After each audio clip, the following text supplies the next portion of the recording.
Buenas tardes. Muchas gracias por venir. Me llamo Natalia Muñoz Casayús y, bueno, quizás de lo que voy a hablar no sea totalmente nuevo para vosotros. Pero, bueno, espero ser clara. Como sabéis, pues muchos tachan al 15M de ser antisistema. Es decir, como si fuéramos gente peligrosa para la estabilidad o para la seguridad de nuestro país. Luego, lógicamente, cuando comprueban que efectivamente no somos violentos, que no estamos armados, entonces somos perroflautas. Es decir, gente utópica, gente idealista, a la que no se le puede tomar demasiado en serio. Y yayoflautas, gracias, Conchi.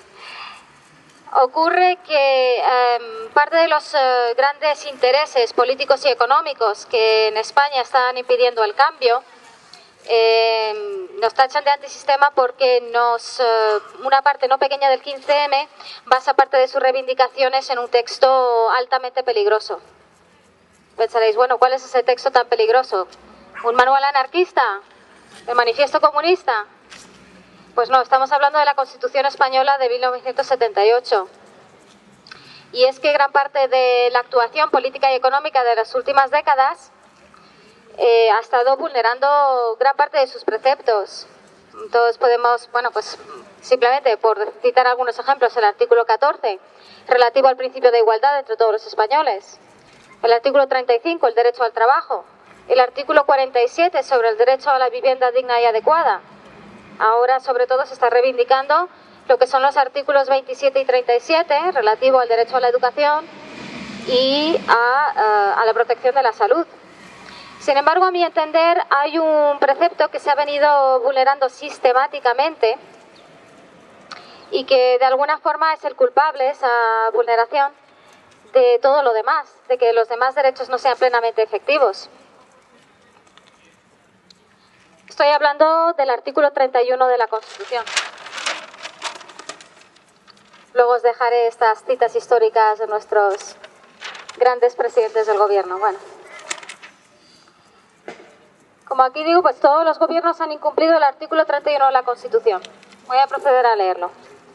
Todos contribuirán al sostenimiento de los gastos públicos de acuerdo con su capacidad económica mediante un sistema tributario justo, inspirado en los principios de igualdad y progresividad, que en ningún caso tendrá alcance confiscatorio. El gasto público realizará una asignación equitativa de los recursos públicos y su programación y ejecución responderán a los criterios de eficiencia y economía.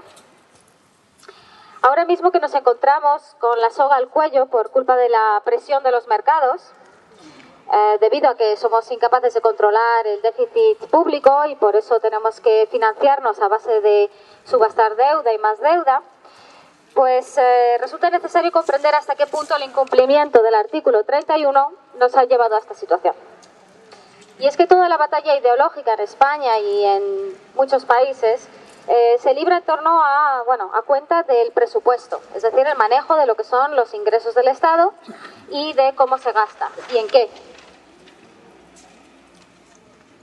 Y aunque sea un concepto elemental, hace falta recordar en qué consiste un presupuesto, que es necesario para que funcione cualquier organización.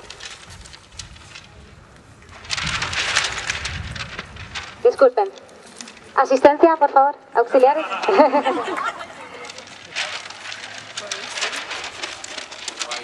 Un aplauso para las azafatas. Bueno. Y es que me falta un papel. Bueno. Como sabéis, el presupuesto es aquel elemento básico para garantizar el buen funcionamiento de cualquier organización. Es decir, que hace falta una serie de ingresos, recaudar una serie de ingresos para sufragar una serie de gastos, que es el que garantiza el funcionamiento. En los países occidentales, con un estado del bienestar avanzado, es normal que entre 1/3 y un 50% del Producto Interior Bruto pase por el sector público, por las administraciones públicas. Y es que desde que nos levantamos por la mañana hasta que nos acostamos por la noche, todas aquellas cosas que nos facilitan la vida, pues vienen del gasto público, están sufragados por el gasto público. Entonces no es cierto que en principio todo lo que es público sea ineficiente. Más bien lo público es aquello que permite que todo el resto de la actividad pueda llevarse a cabo a un coste razonable. Vamos a separar ahora las dos grandes partes de todo presupuesto. El de los ingresos lo vamos a separar de los gastos. Los ingresos tienen como fuente principal el sistema tributario. Sin embargo, contrariamente a lo que manda el artículo 31, no todos contribuyen conforme a su capacidad económica. Durante demasiados años el modelo fiscal en España se ha basado en las plusvalías de la actividad urbanizadora, es decir, de la construcción, de la inmobiliaria y toda la especulación, en lugar de sacar impuestos de la actividad económica, de las sociedades, de las grandes empresas, etcétera.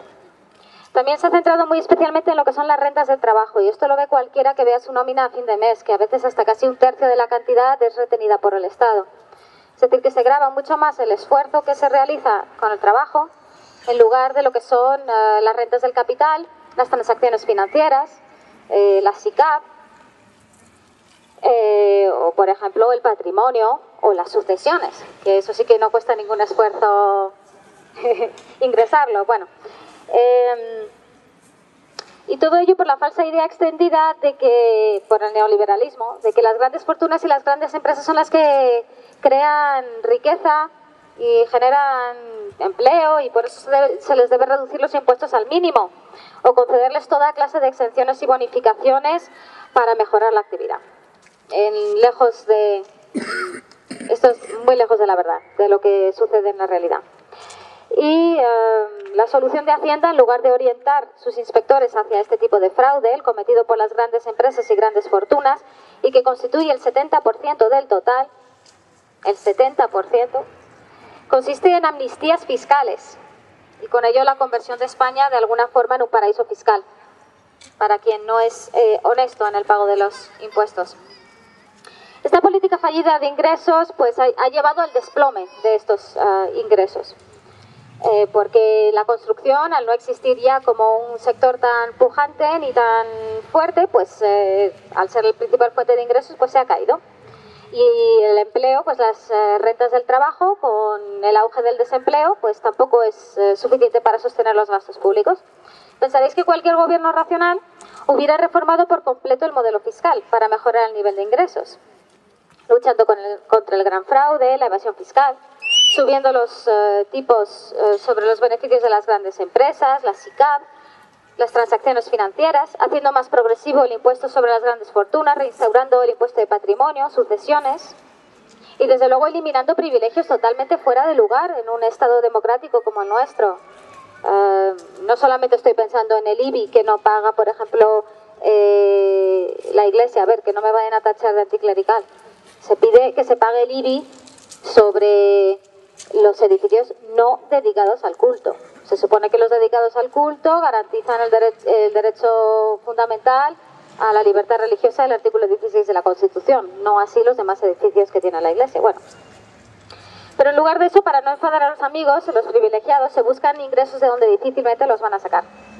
La subida del IRPF en los últimos meses para la clase media y trabajadora, y el aumento del IVA, que es el impuesto más regresivo que hay, puesto que los tiene que pagar todo el mundo y muchas veces sobre bienes de consumo de los que la población no puede prescindir. Es decir, pues, pensad, por ejemplo, el material escolar, los pañales, los artículos de higiene femenina, los servicios funerarios, pues difícilmente se puede prescindir de ellos.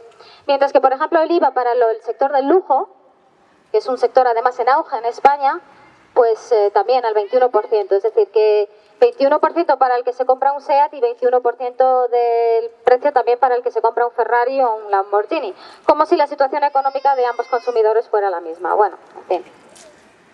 Pero tal vez la medida más inmoral de cuantas haya tomado el gobierno, y digo inmoral, haya sido la amnistía fiscal para los defraudadores, con el objetivo de que repatrien lo evadido a cambio de solo tributar el 10%, es decir, que defraudar en España sale a cuenta.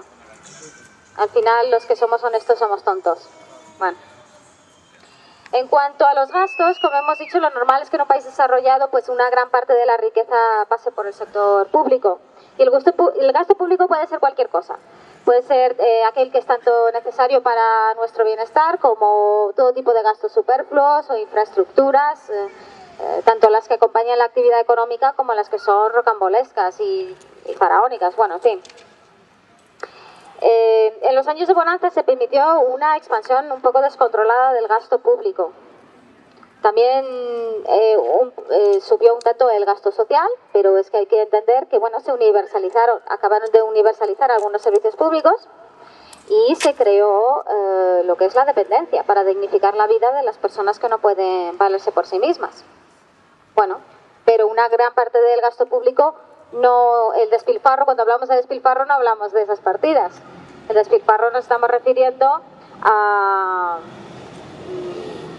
las grandes infraestructuras que no acompañaban la actividad económica. Pensad, pues, los aeropuertos provinciales, la red de alta velocidad entre pueblos cercanos, centros culturales y de convenciones faraónicos porque estaban firmados por no sé qué arquitecto o Calatrava te la clava, bueno, en fin. Museos locales, etcétera.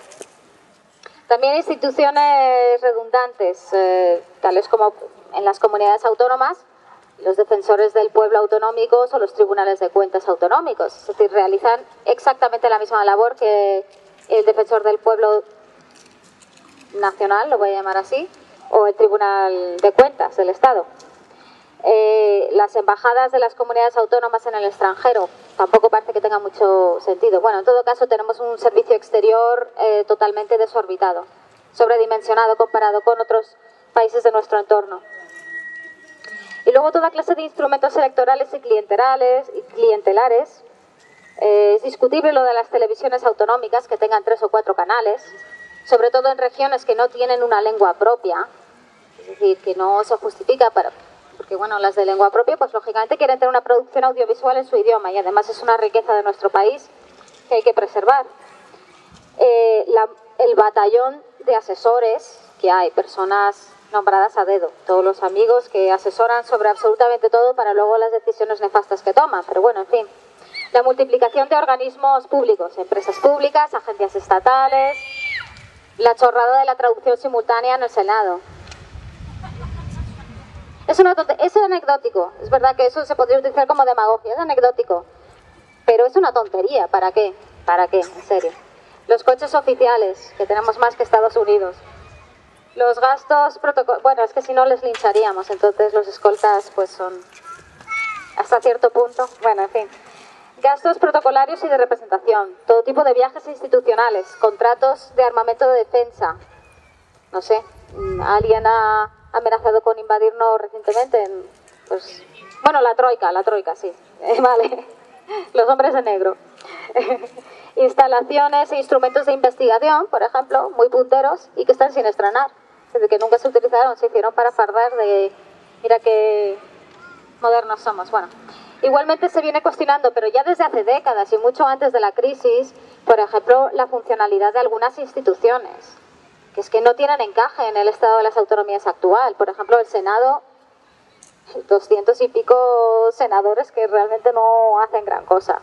Muchos de ellos hasta lo reconocen. Y luego, por ejemplo, las diputaciones provinciales. Son una reliquia del pasado y no tiene ningún sentido mantenerlas. Bueno. Y estas son más partidas en las que se hubiera podido ahorrar con mayor eficacia y donde deberían de haberse centrado los recortes. Y sin embargo, porque suponía molestar a compañeros de partido y a electores de voto cautivo, pues se ha preferido recortar en servicios esenciales para mantener la cohesión social en España. También en recortar en aquellas inversiones que hubieran transformado nuestro modelo productivo y creado empleo en los próximos años. Estoy pensando en la investigación, las energías renovables, etcétera, y la cooperación al desarrollo. Es que eso demuestra, en fin, realmente la cooperación al desarrollo es la fibra moral de un país. Recortar en eso es un poco fuerte. Bueno. Entonces, en vez de eso, pues recortes en sanidad, dejando sin cobertura a muchos colectivos, los más vulnerables, menor gasto personal sanitario, cierre de centros de salud, copago en productos farmacéuticos, en educación, el despido de profesorado interino, menor inversión frente a la educación concertada, aumento de tasas universitarias. En dependencia se deja a muchas familias de las personas que no pueden valerse, sin un ingreso esencial para dignificar sus vidas. Y luego en toda clase de servicios públicos. Lo vemos en pequeñas cosas, además. A ver si no se nota, ¿no? Nos suprimen la línea de autobús, la 717, o cositas de estas. Bueno. Desde hace mucho tiempo en España, pues los gastos superan ampliamente los ingresos del Estado. Y este desajuste entre los ingresos y los gastos es lo que llamamos déficit público. Es decir, no es una práctica muy cabal ni muy sana, pero es una práctica habitual. Pero en lugar de ajustar el presupuesto mediante el aumento de los ingresos, que podía afectar a algunos votantes, digamos, disuadir a algunos votantes, o rebajar ciertos gastos superfluos, pues se prefiere cubrir este diferencial con la subasta de deuda. Deuda, en fin, sí, pues. Y la deuda soberana, como sabéis, pues es muy peligrosa, como se está viendo en la actualidad, porque deja a un país a merced de sus inversores, de sus acreedores, como está sucediendo ahora. Y sobre todo, sí, a veces el principal no es una gran cantidad. De hecho, España tiene menos deuda que Alemania o que Francia o muchos países. Lo que es realmente peligroso son los intereses que tenemos que pagar sobre esa deuda. Eso es lo que nos está colocando la soga al cuello. Hasta tal punto es peligroso y la presión de los mercados es tan fuerte que se reformó el artículo 135 para colocar el pago a los acreedores por encima de los pagos en mantener el bienestar de los españoles. ¿Okay? Para que veáis quién manda en España, son los mercados. Pero bueno, durante los tiempos de bonanza existía confianza en que las cantidades prestadas se podrían devolver sin problema. Y como se contrataban a muchos años vista, y como sabéis los políticos son muy cortoplacistas en sus objetivos, es decir, solo piensan a 4 años vista, las próximas elecciones, las tengo que ganar yo, por supuesto, pues bueno.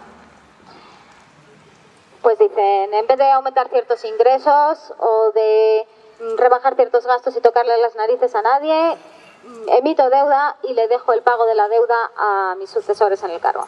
Y todo ello incumpliendo flagrantemente el artículo 31 de la Constitución. Ni los gastos públicos en España son sostenidos por todos en atención a su capacidad económica, mediante un sistema tributario justo, igualitario y progresivo, ni la asignación del gasto es realmente equitativo, ni la ejecución presupuestaria lo eficiente que debería ser. Aunque bueno, algunos se meten con las comunidades autónomas como concepto, como una fuente de gastos innecesarios y abogan por un modelo más descentralizado, hay que recordar que hay muchos países federales a nuestro alrededor que funcionan bien y en España, bueno, pues han supuesto un acercamiento de las decisiones y de la toma de decisiones a los ciudadanos que también ha sido muy beneficiosa. Antes, como todas las competencias pertenecían al Estado, se producía una cierta parálisis, es decir, que a veces pues muchas regiones esperaban una decisión de Madrid que nunca llegaba y se sumían en la parálisis. Entonces, para eso nacieron las comunidades autónomas. El problema ha sido la gestión que se ha hecho de algunas comunidades autónomas. Algunas se han gestionado bien y otras, pues bueno, pues han querido darle renombre a su comunidad autónoma mediante las super mega infraestructuras. En definitiva, que el déficit público puede reducirse hasta los límites impuestos por la Unión Europea, o la Troika, que es el 3% del Producto Interior Bruto como máximo. Es decir, que se podrían acercar estos dos y alcanzar, bueno, muy difícil alcanzar el equilibrio presupuestario, pero bueno, se puede acercar. Claro que hay alternativas. Queremos que se aumenten los ingresos tributarios, pero no a costa de la clase media y trabajadora. Y también que se reduzca el gasto público, pero tampoco a costa de los mismos. Se trataría, en definitiva, de ser auténticamente valiente, de gobernar para los intereses generales y no para grandes intereses financieros y bancarios, de multinacionales, partidistas, clientelares, particulares y privados. Porque en España, como lo estamos viendo ahora, los sacrificios no están siendo compartidos por todos, y mucho menos por quienes nos metieron en este agujero. Se están yendo de rositas. Y los ciudadanos lo somos cada día un poco menos al perder nuestros derechos y libertades. Y yo creo que todos somos responsables de no permitir este atropello. Muchas gracias.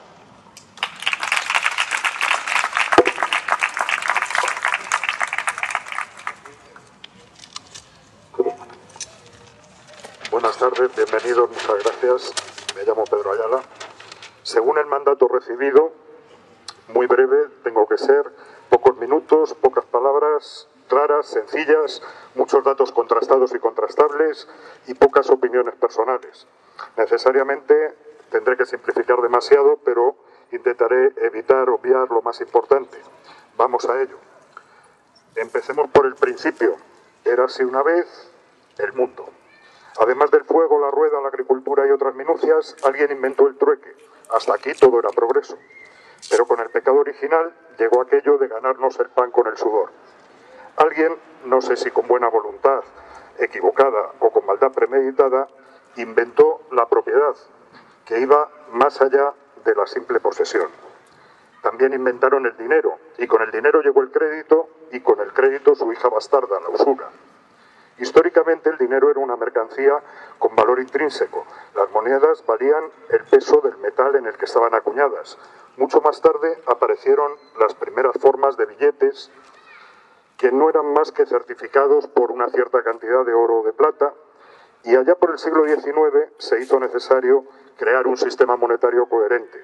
Aumentaba el comercio internacional y en el papel financiero convivían diversas monedas y otras cosas con valor equivalente.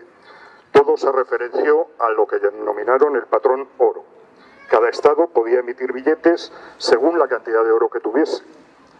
Los grandes problemas del sistema empezaron con la crisis del 29, pero aún después, con diversos retoques como el patrón cambio oro y el patrón cambio dólar, la cosa siguió.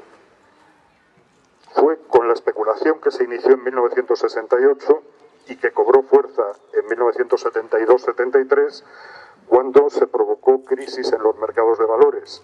Aumentó el desequilibrio monetario y de las balanzas de pagos y se incrementó exponencialmente el crédito bancario privado y las deudas públicas. En 1971, Nixon suspendió la convertibilidad del dólar en oro. Y en 1973 se decidió permitir la libre flotación de las monedas en los mercados de divisas. Unas monedas se referenciaban a otras, simplemente. Nacía lo que se llama el patrón fiduciario. El dinero, sin el respaldo del oro, pierde su valor intrínseco. Solo le queda un valor legal basado en la fe o en la confianza. El desarrollo se antojaba infinito, ahora que la riqueza se basaba solo en la fe, que todos sabemos que carece de límites. De hecho, hubo un crecimiento enormemente disparatado de la oferta monetaria mundial, muy superior al crecimiento total de los bienes y servicios que la sociedad es capaz de producir. Es decir, había más riqueza teórica que riqueza real. Producto de la crisis de los años 70, el capital financiero, sobre todo su componente especulativo, crece en tales magnitudes que rebasa con creces el capital dedicado a la producción. Con los Bush se completa la regulación de los mercados especulativos. Ya no hay reglas ni cortapisas. Todo el sistema se convierte en un enorme casino, como ese que nos quieren poner ahora, donde, como siempre, gana la banca. El pinchazo de la burbuja inmobiliaria en los Estados Unidos pone en evidencia el feo asunto de las hipotecas subprime, las que difícilmente se pueden pagar, y los bonitos lotes que los bancos se habían colocado como cajas sorpresas llenas de cromos unos a otros, lo que llaman los swaps o derivados financieros. Y en el 2008 llega la crisis financiera, una crisis del sistema financiero, no de la economía productiva, de la de bienes tangibles, de la industria, de la agricultura. Esta puede verse afectada o ser, en el fondo, la causa estructural, pero el centro u origen de la crisis está en el sistema bancario, en el sistema monetario o en ambos. Además de la crisis financiera internacional y acelerada por ella, en España estalla la famosa burbuja inmobiliaria. Nuestra economía en los últimos años se basaba casi como un monocultivo en el ladrillo. Ahora parece que se va a sustituir por el vicio, pero eso es futuro. Y la mayoría de los créditos bancarios, internos o externos, estaban dedicados al sector inmobiliario.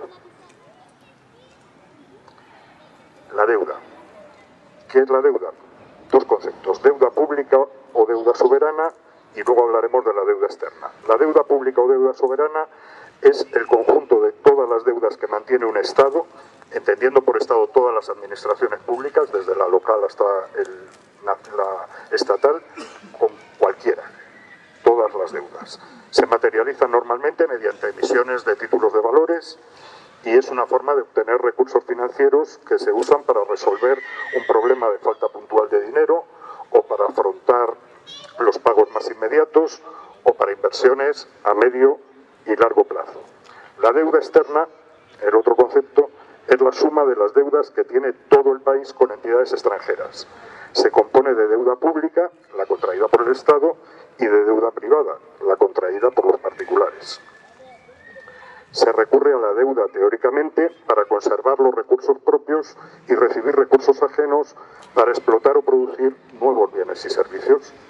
El problema empieza cuando el negocio falla, como la burbuja inmobiliaria, cuando se usa de manera ineficiente, por memez o por corrupción, cuando las condiciones de la devolución se endurecen, la prima de riesgo, y sobre todo cuando el crédito se usa para pagar los intereses de los créditos precedentes, cuando se invierte más dinero en devolver intereses de la deuda que en el propio desarrollo del país. Además, la fuga o el trasvase de capitales priva a los países endeudados de una fuente de ahorro interno imprescindible para impulsar nuestro propio desarrollo. Conviene aquí introducir un concepto interesante que es la socialización de pérdidas. La socialización de pérdidas se produce cuando el Estado asume, legalmente o en la práctica, el aval de los préstamos internacionales de los agentes privados. Las inversiones fallidas o la insolvencia de los privados convierte sus deudas automáticamente en deuda pública. Transformamos deuda privada en deuda pública, tal y como se ha hecho en España con el rescate financiero el pasado mes de junio. Echemos un vistazo a los números de la deuda. Son datos del año 2010, pero no deben de variar mucho de los actuales. El 16% de la deuda está generada por las administraciones públicas. El 21% está generado por las familias. De esta, el tres cuartas partes son las hipotecas. El 63% restante, 31 más 32, el 63% a pachas entre bancos y empresas. Es decir, el sector financiero y las empresas relacionadas con la construcción generaron más de la mitad de la deuda al calor de la burbuja inmobiliaria, acumulando ingentes beneficios. Mientras tanto, las familias lograron con su 21% una hipoteca para toda la vida, la cual encima mayoritariamente se sigue pagando. ¿Quién especuló por encima de sus posibilidades? Es decir, la inmensa mayoría de la deuda es privada. De esta, las tres cuartas partes corresponden a bancos y empresas. Su componente principal, directo o indirecto, es el ladrillo. Lo deben los accionistas, pero lo pagamos los ciudadanos. Existe en derecho internacional la doctrina de la deuda odiosa, execrable o ilegítima, por la que un pueblo no es responsable de la deuda en la que hayan incurrido gobernantes impuestos por la fuerza, como las dictaduras, u otros gobiernos no representativos, pero también la de los gobiernos elegidos democráticamente, pero que hayan contraído deudas a espaldas de sus ciudadanos, sin su consentimiento y sobre todo contra los intereses de la población de un país, pero con el completo conocimiento del acreedor, del que prestaba. Esta teoría jurídica, que se ha puesto en práctica numerosas veces a lo largo de la historia, sostiene que la deuda externa de un gobierno, contraída, creada y utilizada contra los intereses de los ciudadanos del país, no tiene por qué ser pagada y, por tanto, no es exigible su devolución, ya que los prestatarios habrían actuado de mala fe, a sabiendas. Dichos contratos son legalmente nulos. En todo caso, deben responder quienes las hayan contraído y no el Estado en su conjunto y no, por tanto, los ciudadanos. Se impone, por tanto, auditar la deuda española con participación ciudadana y averiguar qué parte puede ser considerada ilegítima y qué parte corresponde a la socialización de pérdidas privadas. Si, como es presumible, se trata de la gran mayoría, la conclusión lógica sería: si no debemos, no pagamos. No, está ahí. No debemos, no pagamos. Hay numerosos ejemplos, desde la época de los faraones, pasando por el impago a España por parte de Estados Unidos de la deuda de Cuba y Filipinas en 1898. Pero vayamos a épocas más recientes. Ejemplos modernos de deudas ilegítimas no pagadas. Por ejemplo, Argentina. Con la dictadura militar en Argentina llegó el neoliberalismo económico. Con Menem, las privatizaciones a precio de saldo y la llamada nacionalización de la deuda privada, que no era más que un seguro de cambio. El Estado pagaba la diferencia en caso de devaluación. La mala solución, la convertibilidad fija peso-dólar. La deuda externa ahogaba, aumentaba el déficit fiscal, abocando al Estado a una suspensión de pago. El miedo al pánico o corrida bancaria, ante el temor, fundado o no, de insolvencia, por el que gran cantidad de clientes retiran todos sus depósitos y acaban quebrando la entidad, aunque en principio fuera solvente. La mala solución, el corralito. No se podían retirar apenas fondos de los bancos. En junio del 2001, el gobierno pidió ayuda al Fondo Monetario Internacional, una especie de rescate, y a los bancos privados para reducir la presión de la deuda. El FMI aplazó la deuda, pero a cambio de unos intereses de usura y exigiendo durísimos recortes sociales. No es un invento actual. No había manera. Un breve gobierno posterior declaró el default, la suspensión de pagos de la deuda pública más grande de toda la historia. En el 2002 se puso fin a la ley de convertibilidad. El peso se devaluó un 300%, lo cual aumentó la competitividad de la economía. Y ya con Kirchner, en el 2003, se negocia el canje de bonos de la deuda con una importante quita. Mayoritariamente esta deuda había sido previamente adquirida a precios ridículos por inversores tras la suspensión. Y en el 2006 se acaba pagando al contado la deuda del Fondo Monetario Internacional. Un ejemplo más curioso es el de Ecuador.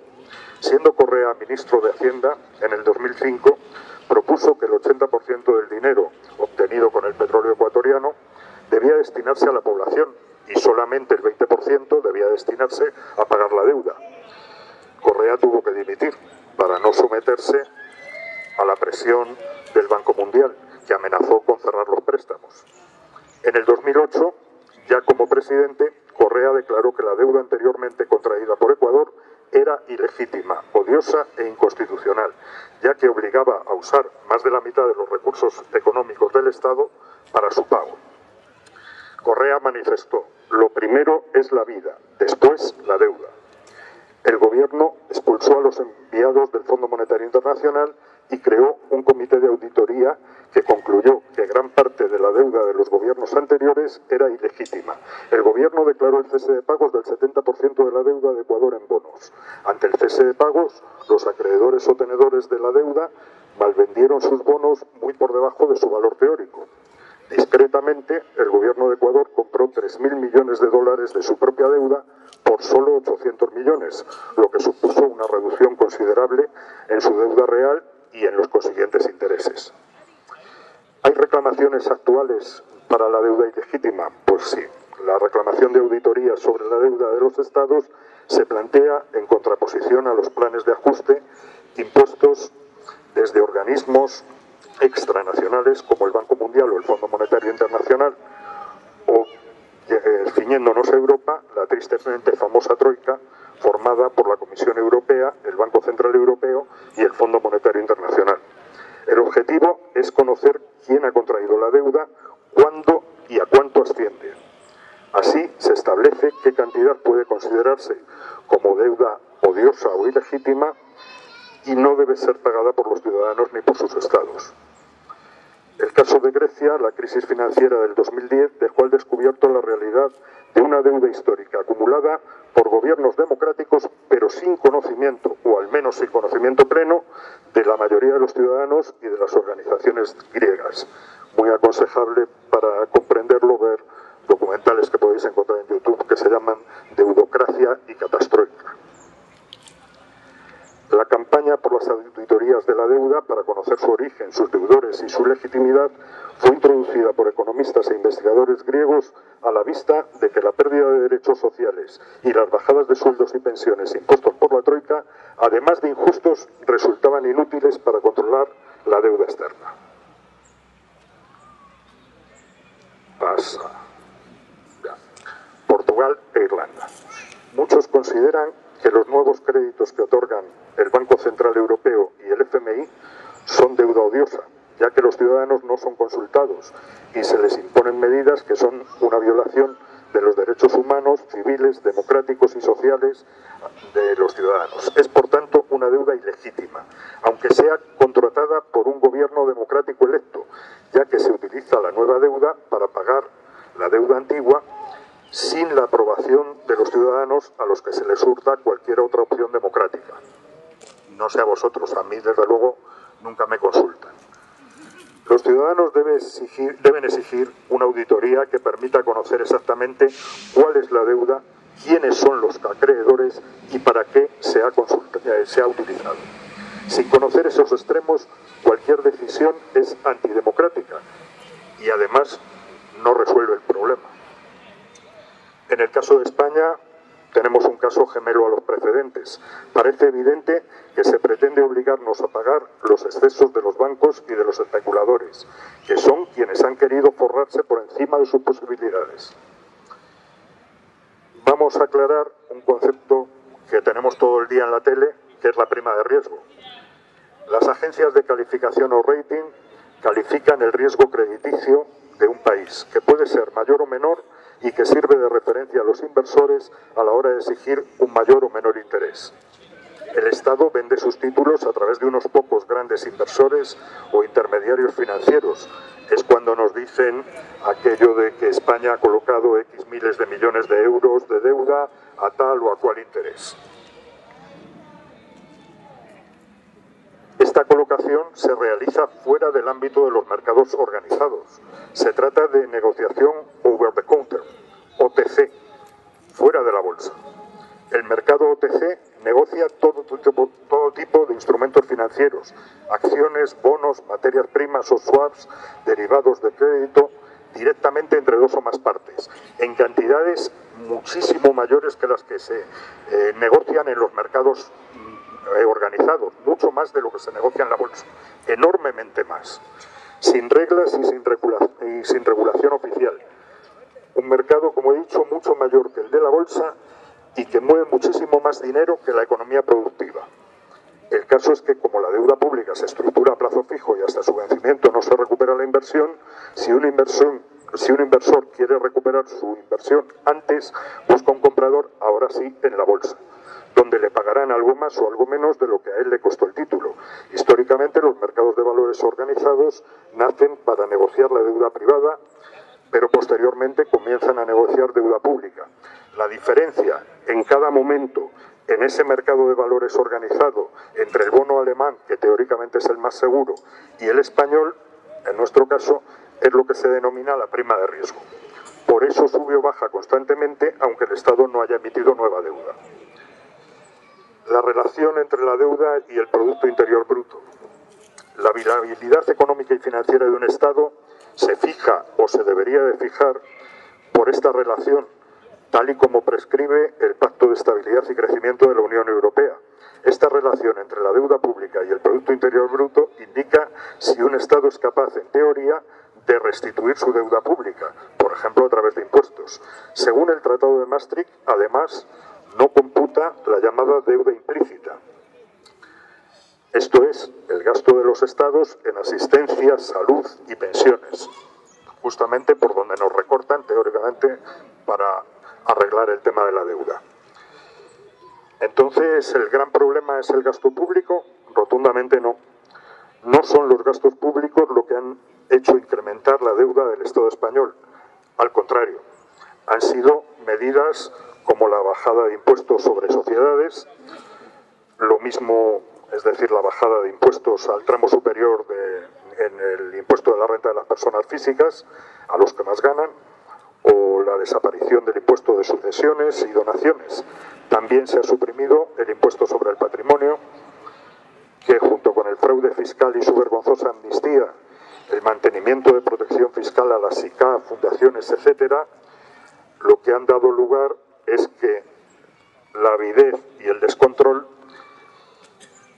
sean lo que haya predominado. Medidas todas ellas sin beneficio para la mayoría, que han obligado a un endeudamiento cada vez mayor. El problema real de la deuda, pues según los datos contrastados más actuales que he podido encontrar, en términos absolutos, España es el quinto país con más deuda del mundo, lo cual suena muy mal. aunque estemos por detrás de Estados Unidos, Gran Bretaña, Alemania y Francia. Pero si atendemos a la deuda per cápita, en función del número de habitantes, descendemos hasta el puesto número 16, también por debajo de los países antes nombrados y de muchos otros. Y en relación a nuestro Producto Interior Bruto, que es, como hemos dicho, donde se debería de intentar fijar si un país es solvente o no, ocupamos el mismo puesto, el 16, en esta ocasión levemente por encima de Francia y Estados Unidos, pero aún mejor que Alemania. La deuda se duplicó en 3 años, del 2007 al 2010, pero aún en valores mucho menores que los de la media de la Unión Europea. En cambio, la prima de riesgo con respecto al Bund alemán comenzó a dispararse el verano pasado ante los temores de un posible rescate a España, como los de Grecia, Irlanda y Portugal. Y este mismo verano hemos tenido el gran récord de los 616 puntos básicos respecto al bono alemán a 10 años. La economía real es evidente que tiene problemas, el sistema financiero también. Tenemos un fuerte déficit. Sin embargo, el problema número 1 es la especulación pura y dura contra nuestro país por parte de los mal llamados mercados, que son ni más ni menos que el gran capital dedicado a la especulación más abyecta e irresponsable. El rescate. En economía, un rescate financiero es el acto de prestar o dar capital financiero a una entidad, empresa, país o individuo que se encuentre en peligro de bancarrota, para salvarlo de la quiebra, insolvencia, la liquidación o la ruina, o para permitir que una entidad quiebre sin producir contagio financiero, como puede ser el caso de Grecia. El rescate puede ser hecho con fines de lucro, puede hacerse por interés social, pero también puede ser motivado por la necesidad de evitar un rescate mayor. Este puede ser el caso de España. El Banco Central Europeo no tiene fondos suficientes para un rescate total a España en caso de una quiebra total. Los rescates se producen mediante subsidios, que no es el caso, o mediante préstamos a bajo interés. Bajo interés según siempre con que lo comparemos, claro. El prerrescate anterior, que se produjo en junio, cuando el ministro Guindos nos anunció que España ha solicitado y obtenido de la Unión Europea un rescate de hasta 100.000 millones de euros que el Estado utilizará para sanear el sistema financiero español a través del FROB. Existe, en este caso, una posible socialización de pérdidas, ya que el último garante del dinero concedido a España es el Estado y no los bancos. Siguiendo la normativa de los fondos europeos del rescate, el ministro de Hacienda alemán advirtió: España garantizará el préstamo y tendrá que devolverlo. Pero Guindos se negó, no obstante, a llamarlo rescate. Dijo que era un préstamo en condiciones muy favorables, mejores que las del mercado. Sin embargo, existía un memorando que primero ocultaron y después obviaron con las medidas que el Estado español se comprometía a cumplir para este rescate, con los recortes sociales incluidos, antes de recibir el dinero para nuestros bancos. Además, el Banco de España cedía su control final directo al Banco Central Europeo. El memorando fue debatido y votado en varios parlamentos de otros países. Por eso lo conocemos. Aquí no ha sido debatido, aquí nos lo han ocultado. Sin duda, el segundo rescate, el rescate que se hará directamente al Estado, será considerado como otro crédito blando, sean cuales sean sus condiciones. Si se comparan con las condiciones de los mercados, es fácil que sean menos malas. De lo que no hablan es de las otras condiciones. Más recortes sociales, más pérdidas de derechos, más recortes en los salarios, menos protección al desempleo, el casi seguro recorte de las pensiones, etc. La Troika los exige como parte de los intereses. La Troika vigila el cumplimiento. Todo en beneficio del capitalismo más aberrante. El miércoles lo anunció claramente Draghi. Quien quiera que el Banco Central Europeo compre sus bonos debe pedir antes un rescate a sus socios europeos donde le pongan las condiciones. Y si un país se sale del camino marcado, el Banco Central Europeo no solo dejaría de comprar, sino que incluso podría vender los bonos en su cartera. Gracias.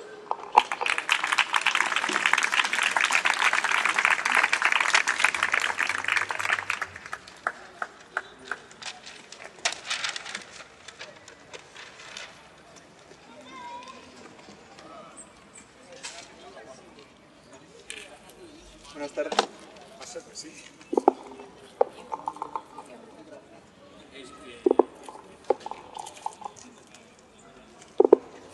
Buenas tardes. Me llamo Jorge y voy a comentar algunas alternativas en esta última sección antes de dar paso al debate. Para empezar, me gustaría comentar algunos mensajes que se nos han dado continuamente y que, bueno, no parece que sea información muy veraz. Nos dicen que los recortes tan intensos del gasto público social se deben a la presión de los mercados. Sin embargo, la mayoría de los informes que han emitido estas famosas agencias de calificación lo que dicen es que más importante que recortar es que tengamos crecimiento. Por otro lado, no dicen de dónde hay que recortar. Dicen que parece que hay que recortar los gastos, pero no dicen que tenga que ser de la sanidad ni de la educación. Otra mentira que se nos ha contado es que hay que rebajar los impuestos para ayudar a las empresas y grandes fortunas a crear puestos de trabajo. Y la verdad es que es sorprendente porque parece que ya les hemos ayudado. De hecho, en los últimos 12 años se han rebajado los impuestos un 37%. Lo sorprendente es que parece que esos recortes no han llegado a los impuestos que pagamos casi todos los ciudadanos, sino que han sido fundamentalmente para grandes fortunas y grandes empresas. De hecho, en los últimos años, el 12% de la riqueza nacional ha pasado de manos del ciudadano medio a manos de las grandes empresas y grandes fortunas. Se nos dice que solo una política de corte neoliberal puede mejorar la situación de la prima de riesgo. Sin embargo, sorprendentemente, desde que gobierna el actual partido, la prima de riesgo ha llegado hasta casi 3 veces el valor que tenía cuando entraron a gobernar. Se nos dice que las medidas que abaratan el despido y precarizan el empleo generarán una recuperación económica. Sin embargo, según diversos estudios económicos, el dinero que está en manos de grandes fortunas es mucho menos eficiente y no va a productos normales de consumo, es decir, a lo que mueve la economía. Sin embargo, como sí sucede cuando va a manos de ciudadanos. De hecho, el 10% de la población en España posee el 58% de la propiedad. Se nos dice que todos soportamos el mismo esfuerzo, sin embargo, el IVA, que por definición es el impuesto menos progresivo y más injusto, es el que nos han subido, además de otros muchos impuestos. Nos dicen que hay demasiados funcionarios, sin embargo, dentro de la escala mundial de funcionarios, nosotros no somos los que más tenemos y, de hecho, solo el 9% de la población en edad laboral es funcionario en España, mientras que en Francia, Holanda o Suecia son entre el 16 y el 26% de la población en edad laboral. Se nos dicen que no tenemos salarios competitivos. Sin embargo, si se hace un estudio del salario en los últimos 20 años, se ve que el incremento ha sido en torno al 4%, es decir, por debajo del IPC. Es decir, que nuestros salarios han bajado en los últimos 20 años. Por otro lado, el gasto social en España es del 43% del Producto Interior Bruto. Es decir, estamos por debajo de la media europea en gasto social, que es el 51% del Producto Interior Bruto. Vamos, en conclusión, que invertimos menos en educación, sanidad y servicios públicos que el resto de nuestros vecinos de la Unión Europea. Entonces, ante estas cifras y la conclusión inevitable de que hay que recortar y hay que sacar dinero, bueno, pues nos dicen que la única alternativa es subir los impuestos. Posible, pero habría que ver a quién hay que subir los impuestos. Para empezar, un grave problema que tiene España, y eso es por todos sabido y reconocido, es la evasión fiscal. Hay una propuesta de los técnicos del Ministerio de Hacienda, la asociación de técnicos del Ministerio de Hacienda se llama Gesta, que entre otras cosas, a través de la reducción de la economía sumergida en 10 puntos, un nuevo tipo del 35% de impuesto de sociedades a las empresas que facturen más de 1 millón de euros, a través de impuestos a las transacciones financieras o impuestos sobre la riqueza, se puede llegar a recaudar hasta 63.800 millones de euros. Justo coincide con el gran recorte que hizo el actual gobierno. O si, por ejemplo, cancelamos el gasto militar en armamento, anualmente podríamos llegar a recaudar de 10.000 a 15.000 millones de euros. O si eliminamos el concordato con la Iglesia Católica, pues entre 6.000 y 10.000 millones de euros. O si volvemos a poner el impuesto de sucesiones, 2.500 millones, pagar 5 euros por cada billete de avión, dado que el avión es un vehículo bastante contaminante. Eso nos reportaría 1.000 millones de euros, o un impuesto sobre el turismo, como existe en la ciudad de Nueva York, nos reportaría 2.300 millones de euros. O si hubiera progresividad en las multas, es decir, que quien más dinero tenga, o el infractor que más dinero tenga, que pague más, eso nos reportaría 850 millones de euros. O si los clubes de fútbol pagaran a Hacienda las deudas que tienen contraída, eso nos reportaría 750 millones de euros. Ahí es nada. O, bueno, hay otras de cuantía menor, como las subvenciones a los toros, que son 564 millones de euros. O, vaya, otra vez los clubes de fútbol que tienen una deuda contraída con la Seguridad Social de 11 millones de euros. Hay otras medidas que no son cuantificables y quizá no son tan importantes como las que hemos comentado, pero nosotros creemos que en justicia se deberían aplicar, como es eliminar la pensión vitalicia de todos los senadores y diputados, como es limitar por ley el sueldo de los alcaldes, sobre todo algunos, eliminar por ley las ayudas a los clubes de fútbol, obligar por ley a que todos los defraudadores y condenados por corrupción y enriquecimiento ilícito tengan que devolver el dinero, sino que no vean la calle, ¿no? Eliminar todos los coches oficiales, dado que, bueno, tenemos más que Estados Unidos. Anular las tarjetas visas oficiales, que por lo visto hay gastos bastante sorprendentes. Eliminar los cargos de confianza, ya que para cargos de confianza, bueno, ya tenemos a los funcionarios, ¿no? Eliminar todos los diplomáticos excepto un embajador y cónsul por país, ya que gastamos en esto más que Alemania y Reino Unido. Rebajar un 30% de las partidas 4, 6 y 7 del presupuesto, que van a sindicatos, partidos políticos, COE, fundaciones, etc. Hacer que por ley ningún político pueda tener otro trabajo que ser político, ¿de acuerdo? Así no podrán cobrar más de un sueldo, como muchos políticos están haciendo ahora. O limitar el salario máximo que se puede cobrar como un múltiplo, yo qué sé, por ejemplo, 20 veces del salario mínimo. Con eso también se recaudaría bastante dinero. Y después, a medio plazo, hay otras medidas que consideramos que son importantes, aunque, bueno, en poco tiempo tampoco reportarían mucho dinero, pero sí crearían riqueza en nuestro país, como es una inversión en I+D gradual del 5%, con transparencia y verificación de los resultados de esas inversiones, forzar en Europa un acuerdo que obligue al Banco Central Europeo a prestar directamente, no a través de bancos, y sin beneficio a cualquier Estado que lo necesite, para sanear su deuda pública legítima.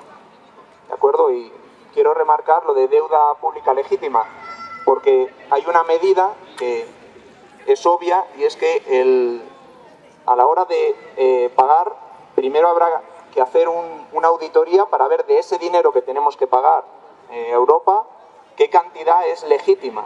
¿De acuerdo? No olvidemos que entre un 80 y un 85% de la deuda contraída es privada. Erradicar de Europa los paraísos fiscales y prohibir cualquier transacción financiera o productiva con cualquiera de los restantes paraísos fiscales en el mundo.